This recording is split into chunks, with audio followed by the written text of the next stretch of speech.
Klimatické anomálie vo svete od 1. do 3. októbra. Turecko. V Zonguldaku a Bartne pokračujú silné dažde.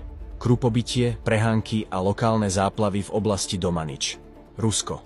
V Penzianskej oblasti zúria lesné požiare. Thajsko. Extrémne zrážky v niektorých oblastiach provincie Chiang Rai spôsobili povodne. Bleskové záplavy sa vyskytli aj v meste Chiang Mai, kde sa vyliala rieka Taeng. Tajvan.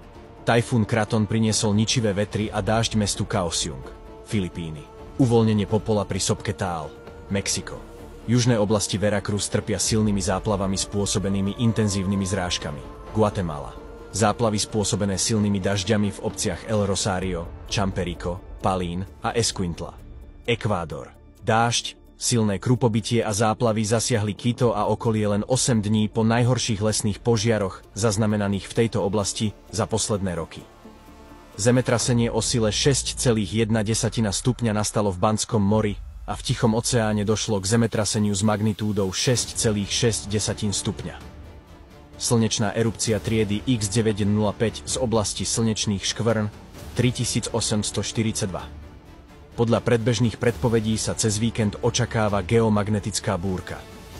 Vstúpili sme do 12 000-ročného cyklu katakliziem. Jasne pozorujeme, ako na Zemi pribúdajú prírodné katastrofy, ktorých sila je nepomerne väčšia oproti tým doterajším a bude ich čoraz viac. Na riešenie tohto problému je však najprv nutné, aby sa ľudstvo spojilo a ukončili sa všetky ozbrojené konflikty. Ako to dosiahnuť, sa dozviete vo filme Impact.